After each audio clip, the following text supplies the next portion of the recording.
இந்த வீடியோவை உங்களுக்கு வழங்குவோர் மாலை முரசு செய்திகள் தொலைக்காட்சியின் படிப்போம் ஜெயிப்போம் உயர்கல்வியை தேர்ந்தெடுப்பதில் உள்ள சந்தேகங்களை தீர்க்கும் நிகழ்ச்சி தினமும் மாலை 5 மணிக்கு. வணக்கம். போஸ்டர்ஸ் எட்கேர் வழங்கும் தமிழ்நாடு 360க்கு உங்களை வரவேற்பது நான் ராம்குமார். தமிழகத்தில் உள்ள அனைத்து மாவட்ட நிகழ்வுகளையும் விரிவாக பார்ப்பதற்கு முன் தலைப்புச் செய்திகளை பார்க்கலாம்.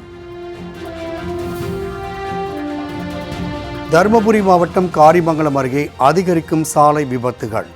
பெரியாம்பட்டி பிரிவு சாலையில் உயர்மட்ட பாலம் அமைத்து தர கோரிக்கை.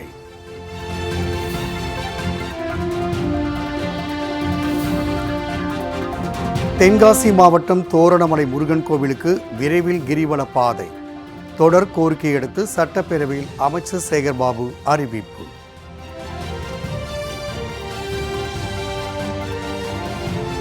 ஸ்ரீவைகுண்டம் தாமிரபரணி ஆற்றின் அணைப்பகுதியில் வளர்ந்து வரும் அரச மரக்கன்றுகள். கல் தூண்களில் விரிசல் ஏற்படும் அபாயம் உள்ளதால் மரக்கன்றுகளை அகற்ற வேண்டுகோள்.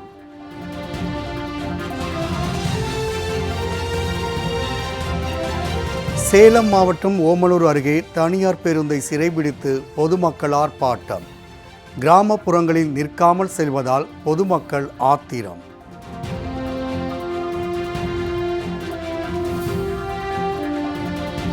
அதிகாரிகள் தாமதப்படுத்தியதால் அரசு வேலைவாய்ப்பை இழந்த மாற்றுத்திறனாளி பெண் மருத்துவர். கன்னியாகுமரி ஹோமியோபதி மருத்துவரின் புகார் குறித்து விளக்கும் செய்தி தொகுப்பு.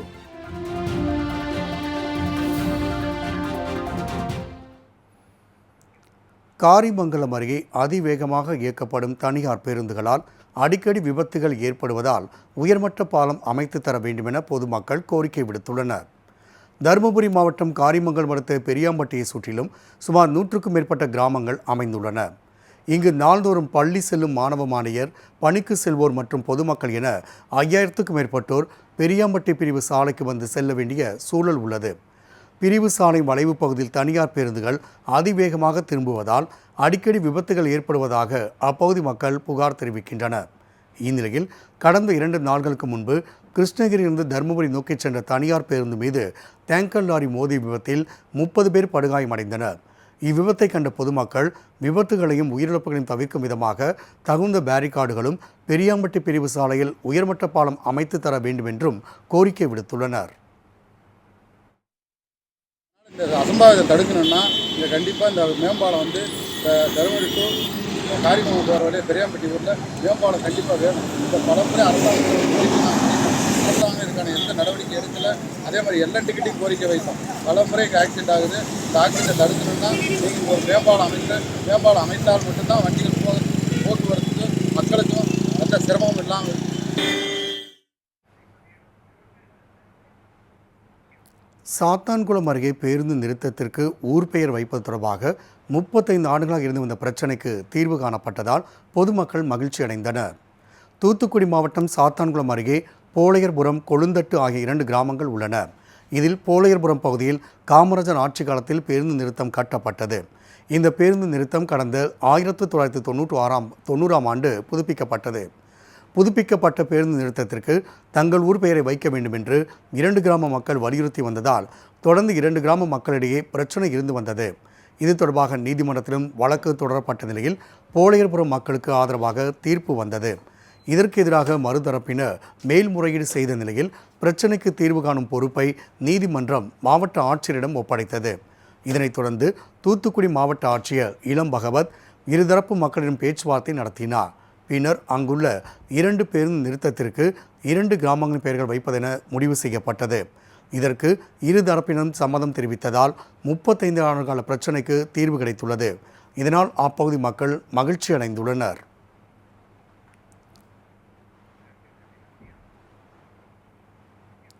கடையம் அருகே அமைந்துள்ள தோரணமலை முருகன் கோவிலில் கிரிவல பாதை அமைக்கப்படும் என அமைச்சர் சேகர்பாபு சட்டசபையில் உறுதியளித்ததை அடுத்து அப்பகுதி மக்கள் மகிழ்ச்சி அடைந்துள்ளனர்.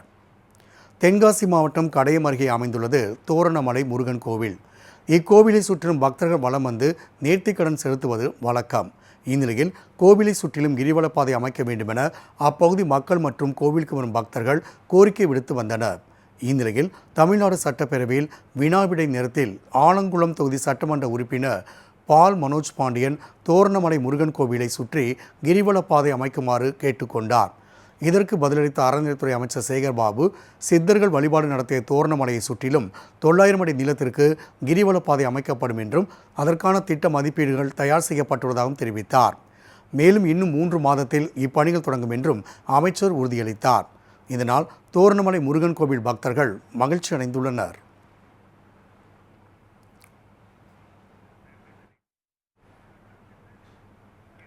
ஸ்ரீவைகுண்டம் தாமிரபரணி ஆற்றின் அணைப்பகுதியில் பாலத்திற்கு பாதிப்பை ஏற்படுத்தும் விதமாக கல் தூண்களில் வளர்ந்து வரும் அரசு மரக்கன்றுகளை அகற்ற வேண்டும் என பொதுமக்கள் கோரிக்கை விடுத்துள்ளனர். தூத்துக்குடி மாவட்டம் ஸ்ரீவைகுண்டம் தாமிரபரணி ஆற்று பாலத்தின் கல் தூண்களில் தற்போது அரச மரக்கன்றுகள் அதிக அளவில் வளர்ந்து வருகின்றன.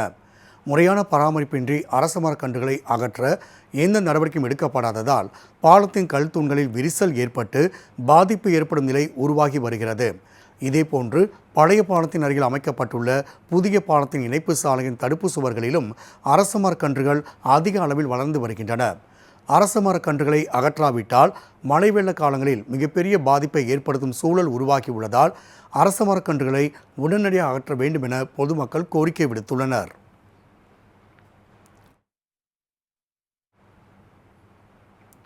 ஓமலூர் அருகே பயணிகளை ஏற்றி இறக்க மறுத்து நிற்காமல் சென்ற தனியார் பேருந்தை பொதுமக்கள் சிறைபிடித்த சம்பவம் பரபரப்பை ஏற்படுத்தியது.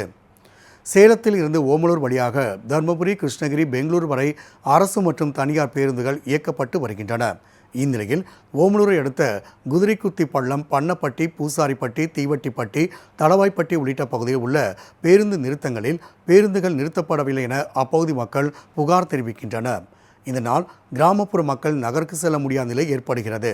இதுகுறித்து பலமுறை புகார் அளித்தும் நடவடிக்கை எடுக்காத நிலையில் ஆத்திரமடைந்த கிராம மக்கள் பேருந்து நிறுத்தத்தில் நிற்காமல் சென்ற தனியார் பேருந்தை சிறைபிடித்து பேருந்து ஓட்டுநர் மற்றும் நடத்துனரிடம் வாக்குவாதத்தில் ஈடுபட்டனர். இதனால் சேலம் பெங்களூர் தேசிய நெடுஞ்சாலையில் அரை மணி நேரம் போக்குவரத்து பாதிக்கப்பட்டது. பின்னர் தகவல் அறிந்து வந்த அதிகாரிகள் பேருந்து நின்று செல்ல நடவடிக்கை எடுக்கப்படும் என்று உறுதியளித்ததை அடுத்து போராட்டம் கைவிடப்பட்டது. பேருங்க இந்த பஸ்ல 150 பேர் ஏறிட்டு வராங்க. ஏறிட்டு வந்த பஸ்ல டிரைவர் கிட்ட லைசென்ஸ் இல்ல, கண்டக்டர் லைசென்ஸ்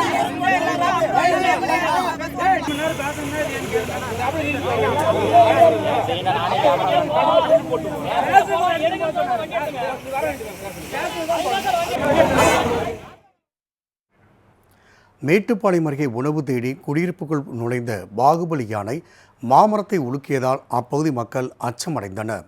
கோவை மாவட்டம் மேட்டுப்பாளையம், தேக்கம்பட்டி, நெல்லித்துறை, சமயபுரம், ஓடந்துறை, வச்சினம்பாளையம், லிங்காபுரம் உள்ளிட்ட பல்வேறு பகுதிகளில் பாகுபலி என்று அழைக்கப்படும் ஒற்றை காட்டு யானையின் நடமாட்டம் அதிகரித்து காணப்படுகின்றது.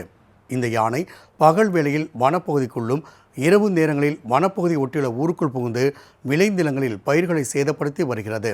இதனால் விவசாயிகள் இரவு நேரங்களில் தோட்டங்களில் தங்குவதை தவிர்த்து வருகின்றனர். மேலும் தொடர்ந்து பயிர் சேதம் செய்யப்படுவதால் விவசாயிகள் கவலையடைந்து வருகின்றனர். இந்நிலையில் மேட்டுப்பாளையம் வனப்பகுதியிலிருந்து வெளியேறிய பாகுபலி யானை சமயபுரம் அடுத்துள்ள வெல்ஸ்புரம் குடியிருப்பு பகுதிக்கு நுழைந்தது. சர்வசாதாரணமாக ஊருக்குள் வந்த பாகுபலி யானை உணவுக்காக அங்கிருந்த மாமரத்தை தும்பிக்கையால் உலுக்கியது. இதை கண்டு அப்பகுதி மக்கள் அச்சமடைந்தனர். மேலும் இதுகுறித்து வனத்துறையினருக்கு தகவல் கொடுக்கப்பட்டது. விரைந்து வந்த வனத்துறையினர் பொதுமக்கள் உதவியோடு யானையை மீண்டும் மேட்டுப்பாளையம் வனப்பகுதிக்குள் அனுப்பி வைத்தனர். இச்சம்பவம் அப்பகுதியில் பரபரப்பை ஏற்படுத்தியது.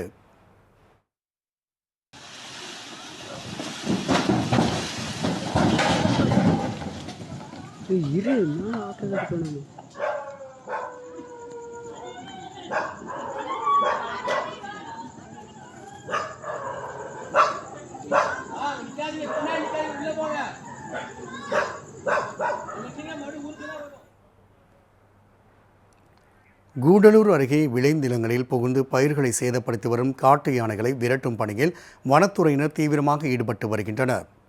நீலகிரி மாவட்டம் கூடலூர் மற்றும் அதன் சுற்றுவட்டார பகுதிகளில் யானைகளின் நடமாட்டம் அதிக அளவில் காணப்படும் நிலையில் முதுமலை புலிகள் காப்பகத்தை ஒட்டி அமைந்துள்ள வடவயல் பகுதியில் காட்டு யானைகள் முகாமிட்டுள்ளன. இப்பகுதியில் உள்ள விளைநிலங்களுக்குள் புகுந்து நெல், வாழை, தென்னை, பாக்கு, மரவள்ளிக்கிழங்கு உள்ளிட்ட பயிர்களை சேதப்படுத்தியும் வருகின்றன. இதனால் பாதிக்கப்பட்ட கிராம மக்கள் வனத்துறையினருக்கு தகவல் அளித்துள்ளனர். இந்நிலையில் சம்பவ இடத்திற்கு வந்த வனத்துறையினர் யானைகளை அடர்ந்த வனப்பகுதிக்குள் விரட்டும் பணியில் தீவிரமாக ஈடுபட்டு வருகின்றனர்.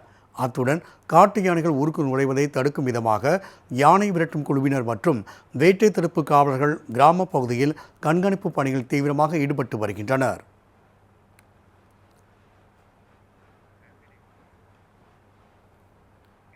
தருமபுரி 4 ரோடு பகுதியில் முதன்முறையாக பசுமை பந்தல் அமைக்கப்பட்டுள்ளதால் வாகன ஓட்டிகள் மகிழ்ச்சி அடைந்துள்ளனர். கோடை வெயில் நாளுக்கு நாள் அதிகரித்து வரும் நிலையில் வெயிலின் தாக்கத்திலிருந்து வாகன ஓட்டிகளை பாதுகாக்கும் வகையில் சிக்னல் பகுதியில் தனியார் பங்களிப்போடு அரசு சார்பில் பசுமை பந்தல் அமைக்கப்பட்டு வருகிறது. அந்த வகையில் தருமபுரி 4 ரோடு சிக்னலில் மேற்கூரையாக பசுமை பந்தல் அமைக்கப்பட்டுள்ளது. தருமபுரி பகுதியில் முக்கிய சந்திப்பான 4 ரோடு பகுதியில் பசுமை பந்தல் அமைக்கப்பட்டுள்ளதால் சிக்னலுக்காக காத்திருக்கும் வாகன ஓட்டிகள் மகிழ்ச்சி அடைந்துள்ளனர்.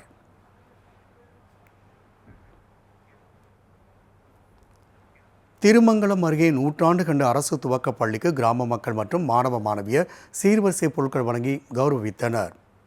மதுரை மாவட்டம் திருமங்கலம் அடுத்த தொட்டியப்பட்டி கிராமத்தில் 100 ஆண்டு பழமை வாய்ந்த அரசு ஆரம்ப பள்ளி செயல்பட்டு வருகிறது. இக்கிராமத்தில் வீட்டுக்கு ஒருவர் இராணுவத்தில் பணிபுரிந்து வருவதால் இந்த கிராமம் இராணுவ கிராமம் என்று அழைக்கப்படுகிறது. 1924ஆம் ஆண்டு தொடங்கப்பட்ட இப்பள்ளியில் தற்போது 100க்கும் மேற்பட்ட மாணவ மாணவியர் பயின்று வருகின்றனர். இந்நிலையில் பள்ளியின் 101வது ஆண்டு விழா சிறப்பாக கொண்டாடப்பட்டது. இதில் இப்பள்ளியை சிறப்பிக்கும் விதமாக கிராம மக்கள் மற்றும் மாணவ மாணவியர் பள்ளிக்கு சீர்வரிசை பொருட்களை கொண்டு வந்தனர். இதில் பள்ளிக்கு தேவையான மின்விசிறி, ஏர் கூலர், புத்தக பை, எழுதுகோல், குடிநீர் சுத்திகரிப்பு இயந்திரம், கணினி, விளையாட்டு உபகரணங்கள், மரக்கன்றுகள் உள்ளிட்ட பொருட்களோடு ஊர்வலமாக கொண்டு வந்தனர். போஸ்டர்ஸ் எட்கேரின் தமிழ்நாடு 360யில் அடுத்து வருவது உங்கள் ஊர் நிகழ்வுகளை விரைவாக வழங்கும் உள்ளூர் எக்ஸ்பிரஸ்.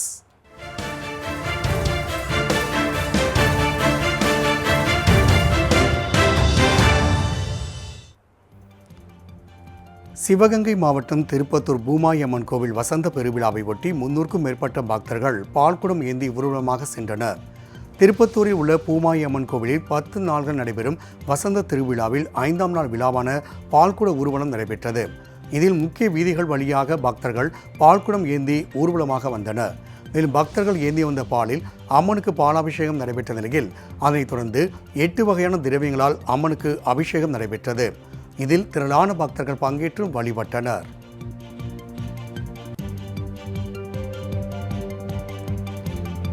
தேனி மாவட்டம் ஆண்டிப்பட்டி அருகே கடமலைகுண்டு கிராமத்தில் வைகை ஆற்றங்கரையோரம் அமைந்துள்ளது மீனாட்சி சுந்தரேஸ்வரர் கோவில்.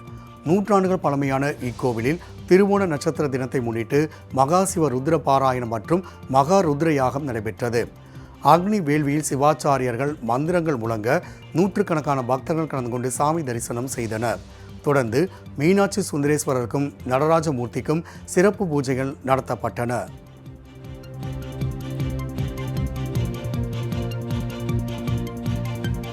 நாகப்பட்டினம் மாவட்டம் தனைஞாயிறு காலனி தெருவில் அமைந்துள்ள மழை மாரியம்மன் கோவிலில் சித்திரை திருவிழா வெகு விமர்சையாக நடைபெற்று வருகிறது.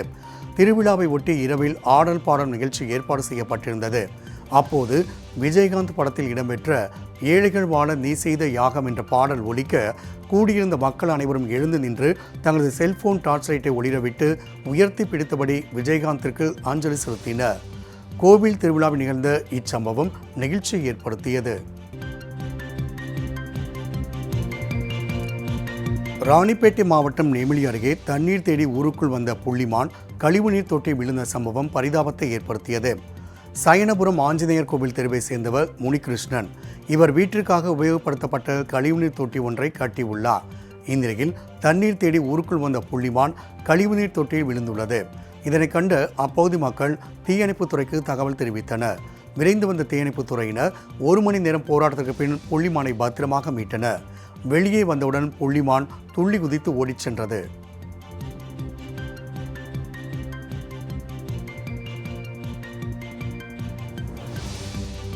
அருப்புக்கோட்டை அருகே சூறாவளியுடன் கூடிய பலத்த மழை பெய்ததால் 5000க்கும் மேற்பட்ட வாழை மரங்கள் அடியோடு சாய்ந்தன.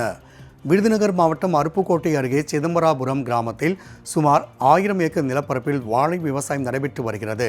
இந்நிலையில் நேற்று மாலையில் சூறாவளியோடு கூடிய பலத்த மழை பெய்ததால் 5000க்கும் மேற்பட்ட வாழை மரங்கள் அடியோடு சாய்ந்தன. குலைதள்ளிய நிலையில் உள்ள வாழை மரங்கள் அனைத்தும் நாசமான நிலையில் லட்சக்கணக்கில் நஷ்டமடைந்ததாக விவசாயிகள் வேதனை தெரிவிக்கின்றனர்.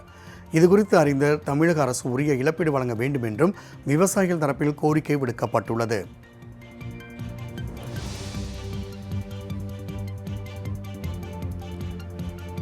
ராணிப்பேட்டை பகுதியில் ஆங்கிலேயர் ஆட்சி காலத்தில் கட்டப்பட்ட கட்டடத்தில் மின்வாரிய செயற்பொறியாளர் அலுவலகம் செயல்பட்டு வருகிறது.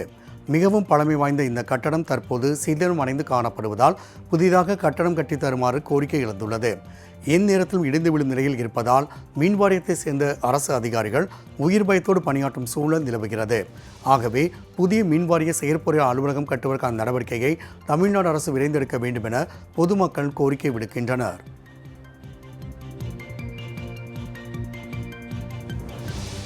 தேனி மாவட்டத்தில் அமைந்துள்ள சோத்துப்பாறை அணை நீர்மட்டம் 100 அடியை கடந்து உயர்ந்து வருவதால் விவசாயிகள் மகிழ்ச்சி அடைந்தனர். பெரியகுளம் பகுதியில் வசிக்கும் மக்களுக்கு குடிநீர் ஆதாரமாகவும் விவசாயிகளுக்கு பாசனத்திற்கு ஏற்றவாறும் அமைந்துள்ளது சோத்துப்பாறை அணை. 126.28 அடி என்ற முழு கொள்ளளவு கொண்ட இந்த அணையில் தற்போது நீர்வரத்து அதிகரித்து 100.36 அடி நீர் உள்ளது. இந்நிலையில் சோத்துப்பாறை அணைந்து 3 கன அடி நீர் வெளியேற்றப்படும் நிலையில் பொதுமக்கள் மற்றும் பாசன விவசாயிகள் மகிழ்ச்சி அடைந்துள்ளனர். சிவகங்கை மாவட்டம் திருப்பத்தூரில் உள்ள பூமாயி அம்மன் கோவிலில் வசந்த பெருவிழா கோலாகலமாக நடைபெற்றது. பிரசித்தி பெற்ற இக்கோவிலில் வசந்த பெருவிழா கடந்த 18ஆம் தேதி கொடியேற்றத்தோடு தொடங்கிய நிலையில் அம்மன் நாள்தோறும் வெவ்வேறு வாகனங்கள் எழுந்தருளி பக்தர்களுக்கு அருள்பாலித்து வருகிறார். இதைத் தொடர்ந்து பொங்கல் வைபவத்தை முன்னிட்டு 200க்கும் மேற்பட்ட பெண்கள் கோவில் வளாகத்தில் பொங்கல் வைத்து வழிபட்டனர்.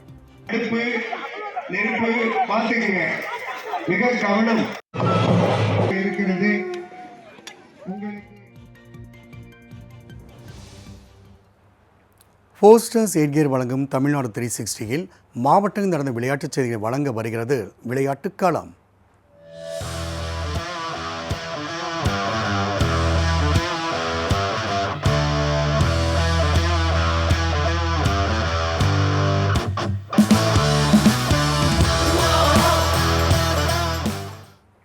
புதுக்கோட்டையில் நடைபெற்ற ஆணழகன் போட்டியில் வெற்றி பெற்ற இளைஞர் பட்டத்தை தனது தந்தைக்கு அணிவித்து நிகழ்ச்சியை ஏற்படுத்தினார்.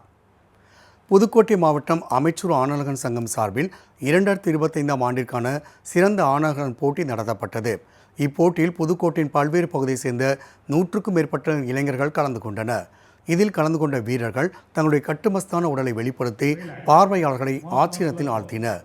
இதில் வெற்றி பெற்ற சேதுபதி என்பவருக்கு 20,000 ரூபாய் ரொக்க பரிசு வழங்கப்பட்ட நிலையில் அவர் சிறந்த ஆணழகன் பட்டத்தை தனது தந்தைக்கு வழங்கினார்.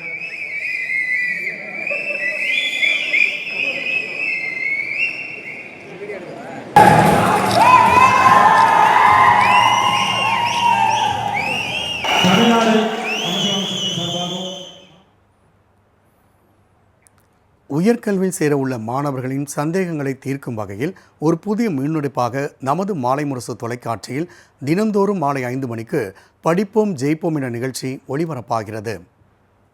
உயர்கல்வி தொடர்பான சந்தேகங்களுக்கு துறை சார்ந்த ஆளுமைகள் விளக்கமளித்து வருகின்றனர். 100 நாள்களில் 100 படிப்புகள் தொடர்பாக நிபுணர்கள் விளக்கமளிக்கின்றனர். அந்த வகையில் இன்று மாலை 5 மணிக்கு ஒளிபரப்பாகும் நிகழ்ச்சியில் கல்வியாளர் பால் பிரதாப் ஜெயராஜ் சிறப்பு விருந்தினராக பங்கேற்று வணிகவியல் படிப்புகள் குறித்து பேச உள்ளார். இது தொடர்பான சந்தேகங்களை மாணவர்கள் தொலைபேசி வாயிலாக கேட்டு பயன்பெறலாம்.